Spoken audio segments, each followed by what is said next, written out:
चलिए अब हम लोग करते हैं इस चैप्टर का टर्मिनल क्वेश्चंस जो आपको एग्जाम्स में आएगा। Number 1, explain why the medieval period is a significant period that needs to be studied to understand the evolution of human society. इंसान का जो समाज है उसमें वक्त के साथ बहुत बदलाव होता गया। ये बताइए कि मध्यकालीन समय में ये जो समय था मिडीवल पीरियड, ये क्यों इतना महत्वपूर्ण समय था जो हम लोगों को पढ़ना चाहिए ताकि हम इंसानी समाज में जो बदलाव आया उसको समझ सकें। The medieval period is also called the middle ages. अब ये जो मध्यकालीन समय है इसको मध्य युग भी कहा जाता है। It refers to the period which succeeded the ancient period and came before the modern period. ये उस समय के बारे में बताता है जो एंशिएंट पीरियड के बाद आता है, प्राचीन समय के बाद, और नवीन युग के पहले का समय है ये।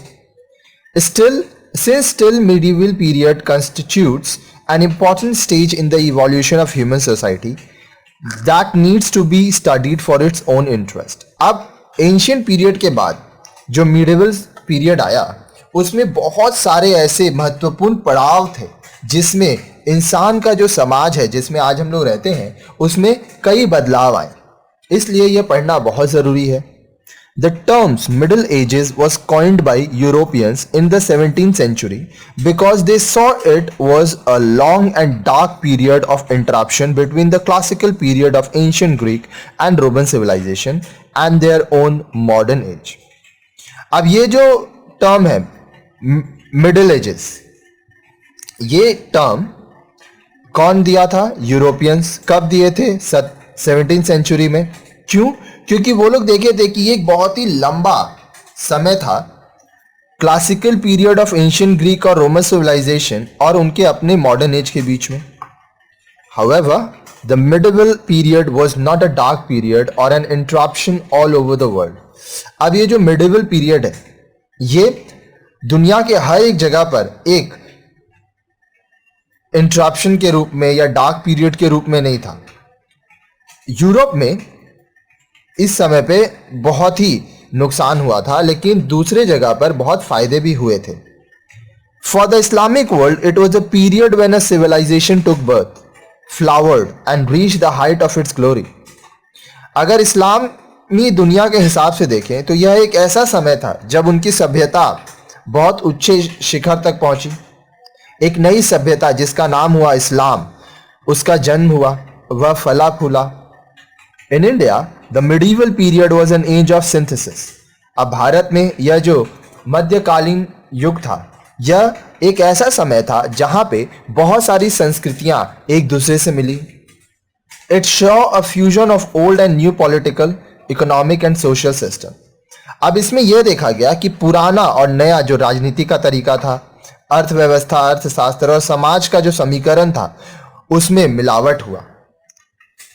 Out of this fusion emerged a unique cultural pattern of coexistence and tolerance that became the hallmark of the medieval period in India। अब ये जो फ्यूजन हुआ इससे एक नया संस्कृति बना जिसमें हर समुदाय के लोग, हर धर्म के लोग, हर सोच के लोग एक साथ रहने लगे, एक दूसरे को कई मायनों पे टॉलरेट भी वो लोग करते थे, और ये मिडिवल पीरियड में भारत में हुआ था। Even in Europe the picture was not so dark. और यूरोप में भी ये जो समय था वो बहुत ज्यादा अंधकारों से भरा नहीं था। In the early part of the medieval period the level of material and cultural accomplishment was Indeed very low. अब जब ये मध्यकालीन युग का प्रारंभ हुआ था तो यूरोप में मटेरियल लेवल पे आप बोल सकते हैं या सांस्कृतिक रूप में जो भी चीजें उन लोग पाए थे, जो विकास हुआ था वो बहुत कम था। In the latter part however Europeans greatly improved their standard of living. लेकिन मध्यकालीन युग के दूसरे भाग में यूरोपियंस का जो स्टैंडर्ड ऑफ लिविंग है वो बहुत अच्छा हुआ, जीवन का स्तर बहुत अच्छा हुआ। They also develop new institutions of living and learning, ये लर्निंग होगा, and new modes of thoughts and reached very high standards in literature and art. अब वो लोग पढ़ाई के लिए नए नए इंस्टीट्यूशंस का निर्माण किए, साथ ही साथ सोच में, लिटरेचर में, आर्ट्स में वो लोग नए नए तरीके ढूंढे और बहुत ही उच्च स्तर पर गए। In fact, the new ideas that emerged during this time not only transformed Europe but also had a deep impact on the rest of the world in the times to come. वास्तविकता में ये भी हुआ कि इस समय सिर्फ Europe में नए आइडियाज नहीं आए, लेकिन पूरे विश्व में यह एक बदलाव का समय था. Question 2. Describe the changes that took place in the political and economic life of Western Europe after the downfall of the Roman Empire. जब रोमन एम्पायर का डाउनफॉल हुआ, वह उसका पतन हुआ, वो ध्वस्त हो गया, तो उस समय बताइए कि क्या क्या राजनीतिक और आर्थिक जीवन में वेस्टर्न यूरोप, पश्चिमी यूरोप में बदलाव आए. A new type of society was born in Europe with institutions and systems that were quite different from either Roman or Germanic one.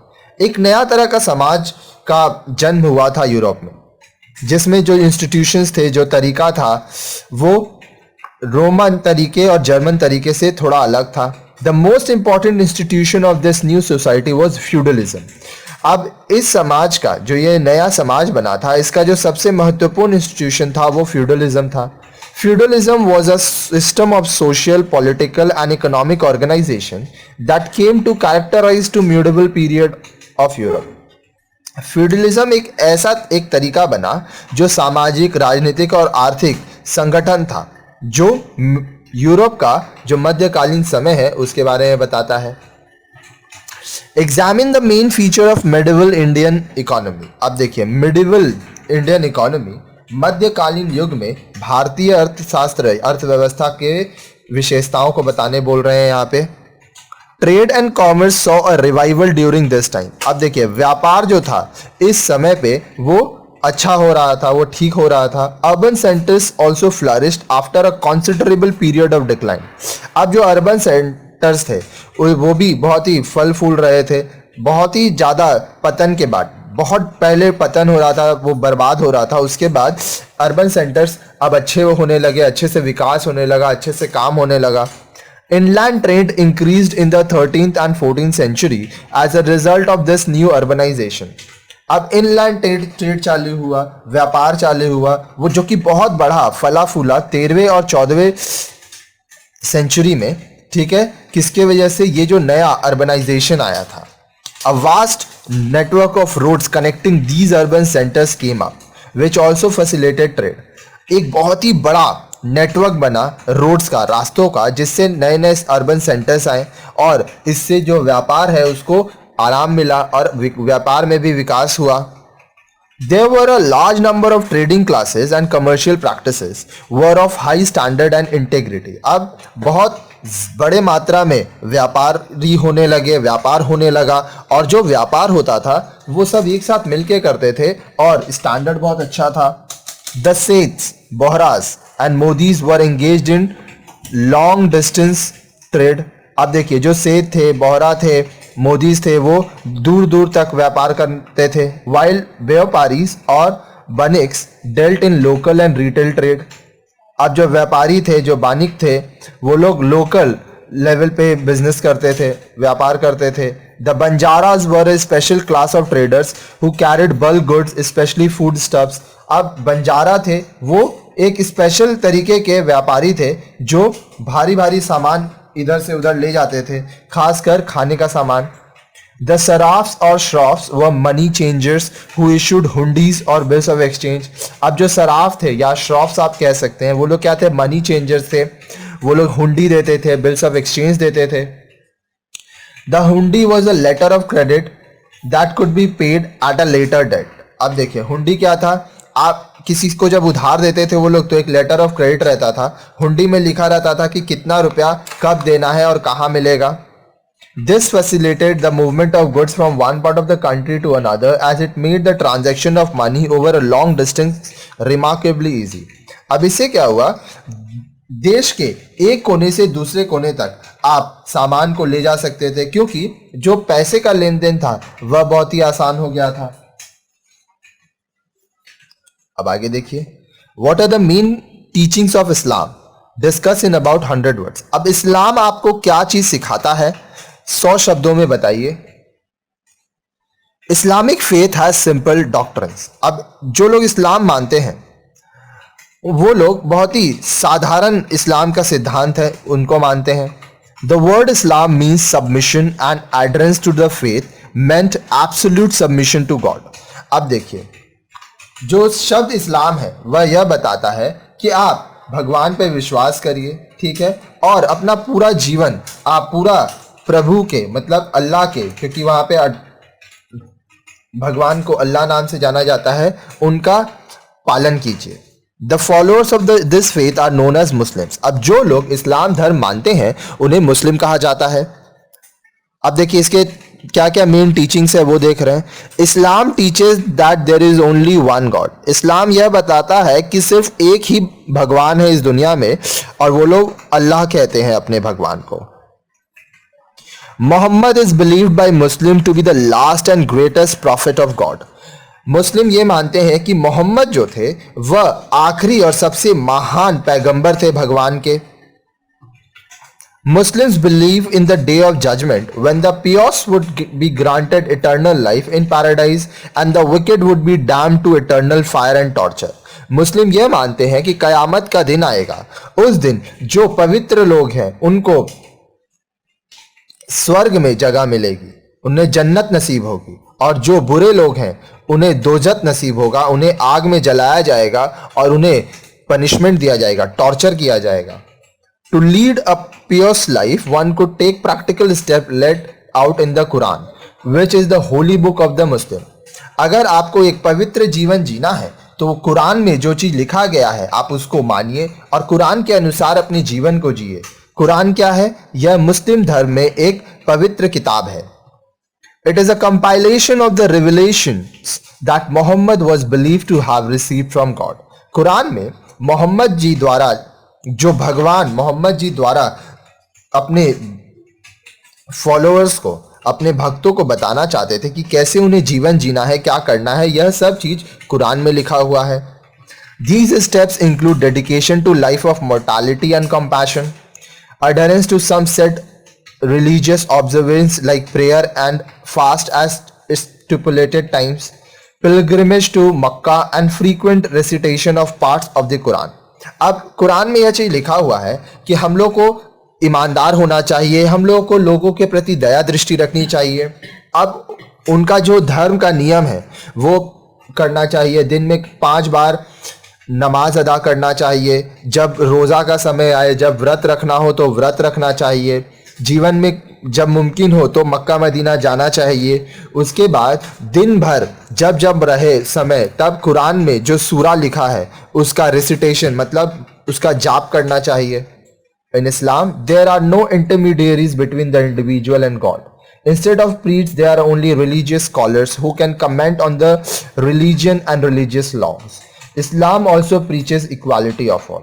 अब इस्लाम धर्म में अल्लाह और उसके जो बच्चे हैं उसके बीच में कोई मध्यस्थ नहीं है, कोई मिडिल मैन नहीं है। अगर किसी को कुछ चाहिए तो वो सीधा अपने अल्लाह से मांग सकता है। यहाँ पे कोई पुजारी नहीं होता है, कुछ पंडित होते हैं, रिलीजियस स्कॉलर्स होते हैं, वही लोग अपने धर्म के बारे में और इस धर्म के कानून के बारे में बोल सकते हैं। साथ ही साथ इस्लाम यह भी समझाता है कि जितने भी लोग हैं सब एक समान है, एक बराबर है। अब चलिए हम लोग नेक्स्ट क्वेश्चन देखते हैं, question number 5। Arab civilization in the medieval period left behind a legacy of discoveries and achievements, justify this statement. अरब सभ्यता मध्यकालीन युग में बहुत सारे आविष्कार किए थे, बहुत सारी उपलब्धियां थी उनकी। अब यह जो सेंटेंस है इसको जस्टिफाई कीजिए। आप इस सेंटेंस से कैसे सहमत है ये बताइए। Islamic culture are amongst the most interesting, complex and dynamic in the world. अब देखिए इस्लामी जो सभ्यता है, जो संस्कृति है, वो बहुत ही इंटरेस्टिंग है, बहुत जटिल भी है और इस दुनिया में ये बहुत डायनेमिक भी है। At the same time they are among the least known in the west. और इसी समय पश्चिम में ये बहुत कम लोग इसको जानते हैं। From its dramatic rise in the 7th century AD to the present, Islamic civilization has covered a large part of the globe, incorporating many subcultures and languages, into its orbit and vigorously engaging the peoples around it.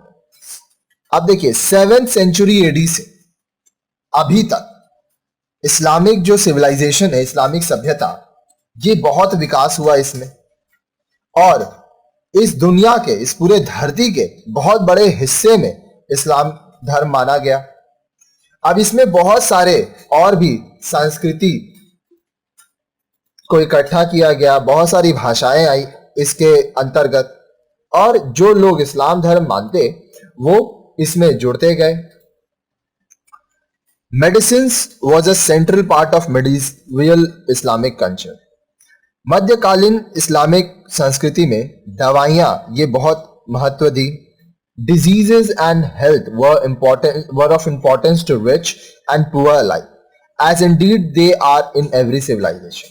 बीमारियां, स्वास्थ्य, ये अमीर के लिए और गरीब के लिए बहुत महत्वपूर्ण हुआ, जैसे हर एक सिविलाइजेशन, हर एक सभ्यता में हुआ। Responding to the circumstances of time and place, Islamic physicians and scholars developed a large and complex medical literature, exploring and synthesizing the theory and practice of medicines. अब देखिए, उस समय के अनुसार, जगह के अनुसार, जो इस्लामिक फिजिशियंस थे, जो डॉक्टर्स थे, स्कॉलर्स थे, वो लोग बहुत तरह के मेडिकल लिटरेचर बनाए, बड़े कॉम्प्लेक्स थे वो सब, ठीक है। और ये जो थ्योरी था मेडिसिन का, और ये लोग मेडिसिन पे प्रैक्टिस भी की। This extensive literature was not specialised in the sense that modern medical literature is. अब ये जो लिटरेचर था, ये मॉडर्न लिटरेचर के अनुसार बहुत ज्यादा स्पेशलाइज नहीं था। Differentiate between iqtadars and mansabdars. अब देखिए, इक्तदार और मनसब के बीच में आपको डिफरेंस बताने बोला गया है। The term mansabdar refers to an individual who holds a mansab, meaning a position or a rank. अब देखिए, ये जो टर्म है मनसबदार, ये किसको दिया जाता था? उस व्यक्ति को जो मनसब होता था, या तो उसका कोई पोजीशन है या कोई रैंक है। The mansabdar brought his cavalrymen for review, got them registered, their horses branded, and then received money to pay them as salary. Mansabdar क्या करते थे? वो अपने कैवलरी मैन लाते थे, रिव्यू करते थे, उनका रजिस्ट्रेशन करवाते थे। अब जो उनके घोड़े थे ब्रांडेड होते थे, फिर उनको पैसा मिलता था, जिससे वो सैलरी पे करते थे। Mansabdar receive their salaries as revenue assignment called jagirs, which were somewhat like iqtas. अब देखिए, मनसबदार को जो सैलरी मिलता था कमाई के जैसा, वह जागीर के रूप में मिलता था। अब ये इक्तास जैसा ही था कुछ। Iqtidars were mainly handling an area and they provide troops to the kings and they can make a little bit of revenue out of that. अब इक्तदार्स को क्या होता था कि कुछ जगह दिया जाता था जहां पर वो काम करते थे, ठीक है, और उनका जो ट्रुप, उनका जो समूह होता था, जब भी राजा बुलाता था तब इक्तदार जाकर राजा का काम करते थे, ठीक है, उनके लिए लड़ते थे, और उस जो जगह उनको दिया जाता था उसी से वो कुछ कमाई करके अपना जीवन यापन करते थे। अब चलिए हम लोग नेक्स्ट क्वेश्चन देखते हैं। What were the important teachings of भक्ति मूवमेंट एंड सूफिज्म? भक्ति मूवमेंट और सूफिज्म में क्या क्या महत्वपूर्ण चीजें बताई गई, सिखाई गई? How did acted as a bridge between the Hindus and Muslims? अब ये जो था भक्ति मूवमेंट और सूफिज्म, यह किस तरह से हिंदू और मुस्लिम के बीच में एक ब्रिज की तरह काम किया? The bhakti means personal devotion to God. अब भक्ति का मतलब क्या होता है? एक इंसान का अपना भगवान के प्रति उसका विश्वास, उसका स्नेह, वो कितना भगवान को मानता है, वो कितना अपने आप को समर्पित कर रहा है। It stresses the union of individual with God. अब भक्ति यह चीज बताता है कि एक व्यक्ति का अपने प्रभु के साथ कैसा संबंध है। भक्ति movement originated in south India between the 7th and the 12th century AD। अब देखिए, भक्ति मूवमेंट कहां पे आरंभ हुआ? दक्षिण भारत में। कब? 7th century से 12th century AD तक। The Myanmars who worshipped Shiva and the Alvars who worshipped Vishnu preached the idea of bhakti। अब उस समय देखिए, म्यांमार्स थे जो किसकी पूजा करते थे? शिव भगवान की, और अलवर जो विष्णु भगवान की पूजा करते थे। वो भक्ति का जो आइडिया था वह लाए। They carried their message of love and devotion to various parts of South India through the medium of local languages. अब ये जो उन लोग का मैसेज था, प्यार और समर्पण किसके प्रति, अपने भगवान के प्रति, वो अपने लोकल लैंग्वेज में साउथ इंडिया में पूरा फैला रहे थे. दे प्रीच्ड अमंग कॉमन पीपल, वह जो आम लोग थे उनके बीच में अपने सोच को या जो वो भगवान के प्रति रखते थे, ठीक है, उसको वो लोग फैला रहे थे, प्रचार कर रहे थे. It made some of the followers of the Vedic faith to revive the old Vedic religion. अब इसमें से कुछ लोग ऐसे थे जो वैदिक चीजों पर, वैदिक धर्म को मानते थे, वो फॉलोअर्स बने. Saints like Shankara, Ramanuja and Madhva gave their concept of God and the individual soul. अब देखिए, अब उस समय जो साधु संत थे जैसे शंकरा, रामानुजा, माधवा, वो अपना भगवान का कॉन्सेप्ट दिए और एक इंसान के आत्मा के बारे में बताए. द मेन प्रिंसिपल ऑफ भक्ति मूवमेंट वर, अब भक्ति मूवमेंट का जो सिद्धांत था वह क्या था? गॉड इज वन, भगवान एक है. To worship God man should serve humanity. अगर आपको भगवान की पूजा करना है तो आपको इंसानियत की पूजा करना होगा, आपको इंसानों की मदद करनी होगी.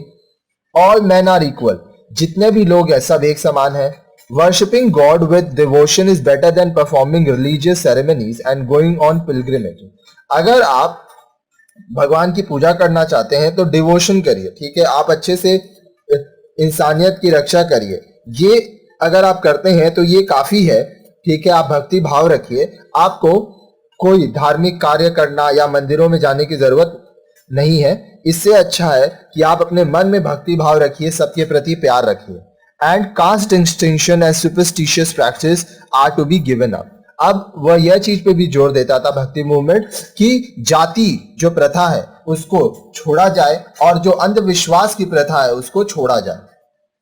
The Hindu saints of the Bhakti movement and the Muslim saints of the Sufi movement became more liberal in their outlook. अब देखिए, जो हिंदू संत थे, ठीक है, और जो मुस्लिम संत थे, सूफी मूवमेंट के मुस्लिम संत, भक्ति मूवमेंट के हिंदू संत, ये लोग अपने सोच को लेके, अपने विचार को लेके बहुत उदार थे.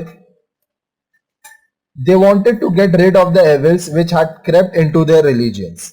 वो उन बुरे लोगों को, बुरी चीजों को अपने धर्म से निकालना चाहते थे जो कि अच्छी नहीं थी. There were a number of such saints from the 8th to 16th century AD. 8th century AD से 16th century AD तक ऐसे बहुत सारे संत महात्मा हुए.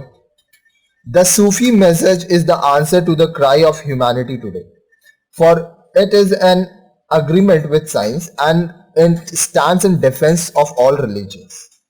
अब देखिए, जो सूफी संत का जो मैसेज था, वह जो कहना चाहते थे, वो आज जो इंसानियत का जो तकलीफ है उसको लेके था. उसका जो अग्रीमेंट, वो जो चलता था, वो विज्ञान के साथ था, ठीक है, और वो हर एक धर्म को बचाना चाहता था. Our movement renders service to God and humanity without any intention of forming an exclusive community, held of uniting in the service people of all different religions. अब उनका जो मूवमेंट था वो बोल रहे हैं कि हम लोग को सिर्फ प्रभु की पूजा करनी है, उनके प्रति, इंसानियत के प्रति अपनी सेवा देनी है, ठीक है. हमारा ऐसा कोई इंटेंशन नहीं है कि एक अलग से हम लोग संप्रदाय बनाए, समाज बनाए, ठीक है, और जो लोग अलग अलग रिलीजन के होके सेवा दे रहे हैं उनको अलग करें. This movement in its infancy is only beginning it's work, but it's culmination will be a world movement. अब जब ये मूवमेंट चालू हुआ था, तो अब स्टार्टिंग डेज में जब ये एकदम नया नया आरंभ हुआ था और ये काम करने बस चालू ही करने वाला था, ठीक है, तो ये पूरे दुनिया में बहुत बड़ा मूवमेंट होने को रहा. अच्छा, it is the world's message and the religion which will be the religion of the world of humanity, a religion which does not distract the mind of any person from his own faith but makes it more firm, more enlightened, more sympathetic to its own religion. It is a religion which teaches tolerance towards the faith of another, a religion which opens the heart of the words of wisdom no matter what direction they come from. अब ये जो movement था, ये movement को पूरा दुनिया को ये मैसेज देना चाहता था कि ये पूरे इंसानियत को का धर्म है, ये धर्म ये नहीं सिखाता कि आप अपने विश्वास को छोड़िए, आप इस धर्म पर विश्वास करिए, आप जिस भी धर्म के हैं आप उस धर्म के पर विश्वास रखिए और अच्छे से रहिए, इंसानियत की रक्षा करिए। ये धर्म ये बताता है कि आप दूसरे जो बिलीव करते हैं, जो उनका विश्वास है, उसको आप टॉलरेट कीजिए, आप अपने विश्वास पे रहिए, वो अपने विश्वास पर है। आप किसी पर अपना धर्म मत सौंपिए, ठीक है? जबरदस्ती आप किसी को अपने राह पे ना चलाएं, चाहे इंसान कहीं से भी आए, जिस भी तरह वो जाना चाहे वह जाने को आजाद है। चलिए हम लोग आगे देखते हैं। Question 8, illustrate how medieval Indian culture represented a harmonious synthesis of tradition in the fields of art, architecture and music। अब ये बताइए कि जो मध्यकालीन भारतीय संस्कृति थी वह कैसे जो अलग अलग ट्रेडिशन था आर्ट के फील्ड में, आर्किटेक्चर, म्यूजिक के फील्ड में, इसमें एक साथ हो पाए। Culturally, medieval period marks the beginning of new stage in the growth of India's composite culture। अगर सांस्कृतिक रूप में देखा जाए तो जो ये मध्यकालीन युग था ये एक नया पड़ाव लाया था भारत के अलग अलग सांस्कृतिक लोगों को अपनाने में, एक यहाँ पे शुरुआत थी। आज अगर आप भारत में देखेंगे तो इसमें बहुत सारे जनजाति, बहुत सारे भाषाएं, बहुत सारे संप्रदाय, ये सब चलती हैं, हर एक तरह के लोग भारत में रहते हैं। It saw the introduction of new feature in art and architecture of India and their diffusion to all parts of the country। अब ये नया विशेषता देखता है किसमें, आर्ट और आर्किटेक्चर भारत के, और जो देश है उसके अलग अलग जगह पर क्या क्या बदलाव आया। The architecture that developed during this period was the result of the synthesis of the tradition of Central Asia and Persia with the pre-existing Indian style। अब इस समय जो वास्तु, जो आर्किटेक्चर था, ठीक है, इसमें जो ये बदलाव आया वो क्यों आया? क्योंकि यहां पर तीन चीजों को मिलाया गया, सेंट्रल एशिया का आर्ट, पर्शिया का आर्ट, उसके बाद आपका भारतीय स्टाइल, ये तीनों को मिला के हुआ, तो इसलिए इसमें काफी बदलाव आया। During the 15th and 16th century, distinctive styles of art and architecture also developed in the regional kingdoms which had emerged with the disintegration of the Sultanate। अब देखिए 15th century और 16th century में अलग अलग तरह के कला आए, वास्तुकला आया, जिसमें जो रीजनल किंगडम्स थे उसमें हुए, और इसमें जो सल्तनत था उसमें बहुत सारा डिसइंटीग्रेशन आया, ठीक है।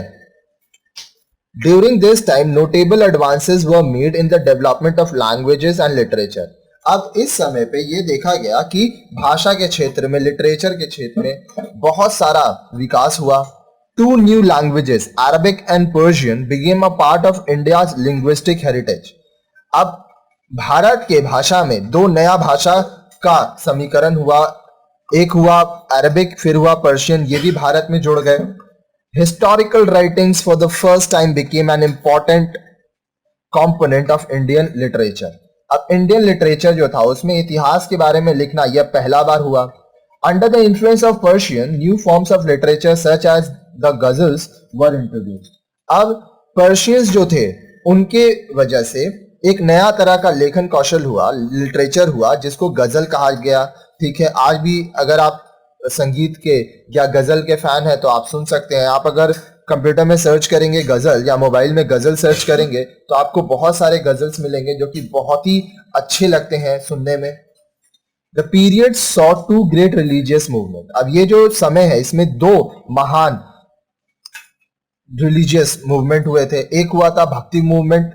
द भक्ति movement spread out through out the country. अब पूरे देश में भक्ति मूवमेंट का प्रचार हुआ था, यह बहुत फैला था। It disapproved religious narrow-mindedness, superstitions and observation of formal rituals। भक्ति मूवमेंट जो है वो इंसान का जो छोटा सोच था, ठीक है, वो जो अंधविश्वासी थे, वो जो फॉर्मल रिचुअल्स, जो पंडितों द्वारा बताया हुआ रस्म रिवाज थे, उसके खिलाफ था। The bhakti saints condemned caste inequalities and laid stress on human brotherhood. जो भक्ति संत थे वो यह कहते थे कि जाति धर्म की कोई बात नहीं होनी चाहिए, सब एक होना चाहिए, और जो भी लोग रह रहे हैं देश में सबका एक दूसरे के प्रति भाईचारा होना चाहिए। The other was Sufi movement, भक्ति मूवमेंट को छोड़ के जो दूसरा था वह सूफी मूवमेंट था. द सूफीज और the Muslim mystics preach the message of love and human brotherhood. अब जो सूफीज थे या आप कह सकते हैं जो मुस्लिम लोग थे वह यह प्रचार किए थे इस मैसेज का कि लोगों के बीच में भाईचारा होना चाहिए, प्यार होना चाहिए. These two movements played a leading role in combating religious exclusiveness and narrow-mindedness and in bringing the people of all communities together.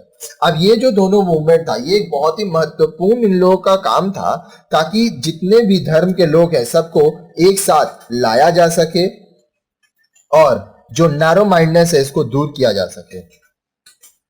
Sikhism began to emerge as a new religion based on teaching of Guru Nanak and other saints. अब एक नया धर्म आया जिसका नाम था Sikhism. जो लोग सिखिज्म मानते हैं उन लोग को हम लोग सिख कहते हैं. और ये सिख लोग किसकी पूजा करते हैं? गुरु नानक जी जो इनको ये सिखा के गए थे और जो दूसरे महात्मा थे. The growth of a composite culture reached its highest point under the great Mughals in the 16th and 17th century. अब ये जो composite culture था जो अलग अलग संस्कृति मिल के बना था वो अपने सबसे उच्च शिखर पर कब पहुंचा था? जब ग्रेट मुगल्स जो थे, जो महान मुगल का जब राज्य चल रहा था 16th और 17th सेंचुरी में. The Mughals built an empire which once again brought about the political unification of a large part of the country.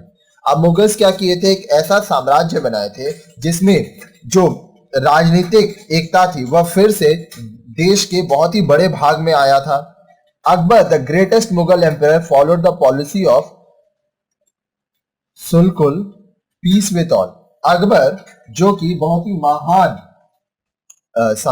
सम्राट थे वो सबके शांति की बात करते थे. इस पॉलिसी पे वो काम करते थे. Some of the finest specimen of Indian architecture and literature belong to this period. अब इस समय पे भारत का बहुत ही जो सुंदर कलाकृति, वास्तुकला या आप लिटरेचर के क्षेत्र में बोले तो इस समय पे ये लिखा गया, बनाया गया. A new significant art form was painting which flourished under the patronage of the Mughal court. अब एक जो बहुत ही महत्वपूर्ण आर्ट हुआ, आर्ट का मतलब क्या होता है? कला, कौशल. तो ये हुआ था आपकी चित्रकारी की कला में जो कि जो मुगल साम्राज्य के दौर पे हुआ जो बहुत फला फूला. Influenced by the Persian traditions, the Mughal paintings developed into a distinct Indian style. अब जो ये पर्शियन ट्रेडिशन था, जो पर्शियन लोग जो मानते थे उससे इन्फ्लुएंस होके, प्रभावित होके जो मुगल पेंटिंग्स था वो एक दूसरी तरह से भारतीय स्टाइल को दिखाते थे. It later spread to other parts of the country in various regional styles. यह फिर देश के दूसरे भागों में फैला और सब भाग में अपने अपने वो स्टाइल से गया. Another significant development was the emergence of a new language, Urdu, which became the lingua franca of the people of the towns in many parts of the country.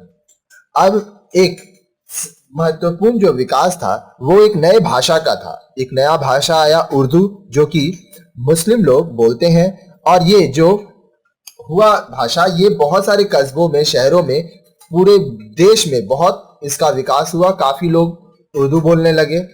The medieval period witness development in music in India. अब ये जो मध्यकालीन युग था उसमें भारत में जो संगीत कला थी उसका बहुत विकास हुआ. Music was not a part of the original Islamic tradition but it developed under the influence of the Sufis and became a part of court life. अब देखिए जो इस्लामिक ट्रेडिशन था उसमें म्यूजिक का कहीं जिक्र नहीं था, वो उसका हिस्सा नहीं था, लेकिन सूफीज के वजह से यह बहुत विकास हुआ इसका और यह उनके कोर्ट लाइफ के, उनके जीवन का एक हिस्सा बना. Many new forms and instruments were develop. नए नए तरीके बने, नए नए इंस्ट्रूमेंट्स बनाए गए संगीत के. Mir खुसराव who had contributed to literature and historical writings is believed to have invented some of these musical instruments. Mir खुसराव जो कि माना जाता है कि लिटरेचर में उनका बहुत योगदान रहा और हिस्टोरिकल इतिहास में जो लिखा गया उसमें उनका बहुत योगदान रहा, वो कुछ म्यूजिकल इंस्ट्रूमेंट्स बनाए थे. He developed the early form of the popular music style known as qawwali. वो कव्वाली एक म्यूजिक स्टाइल है, उसका आविष्कार किए थे, वो बनाए थे वो। ख्याल, one of the important forms of Indian classical music, is also believed to be his contribution. ख्याल ये भी एक तरह का इंडियन क्लासिक म्यूजिकल का फॉर्म माना जाता है, ये भी उनका कंट्रीब्यूशन था। The legendary figures of Baz Bahadur, the ruler of Malwa, and the queen Roopmati were accomplished musicians and also introduced many new rags. अब देखिए, बाज बहादुर जो कि मालवा के राजा थे और उनकी क्वीन रूपमती, ये लोग भी संगीतकार म्यूजिशियन थे और ये लोग भी बहुत सारे राग बनाए थे। The most notable figure in music in the medieval India is Tansen, the court musician of Akbar. अब मध्यकालीन युग में जो सबसे ज्यादा जिनको नाम था जिनका, वो थे तानसेन, जो कि अकबर के साम्राज्य में थे। His attainment in music have become a legend, और वो जो संगीत कला दिए वह बहुत ही महान हुई और वह लेजेंड बन गए। लेजेंड कौन होते हैं? जो कि अपने क्षेत्र में बहुत ही अच्छे होते हैं, ठीक है। The patronage of music continued at the court of rulers in the 18th century and the tradition evolved through the centuries were kept alive. अब देखिए, ये जो राजा थे उनके कोर्ट में, ठीक है, उनके सामने म्यूजिक पेश किया जाता था। ये 18वीं सदी में भी चली, 18th सेंचुरी में भी। द कंट्रीब्यूशन ऑफ द भक्ति and Sufi sense in the development and promotion of music is very important.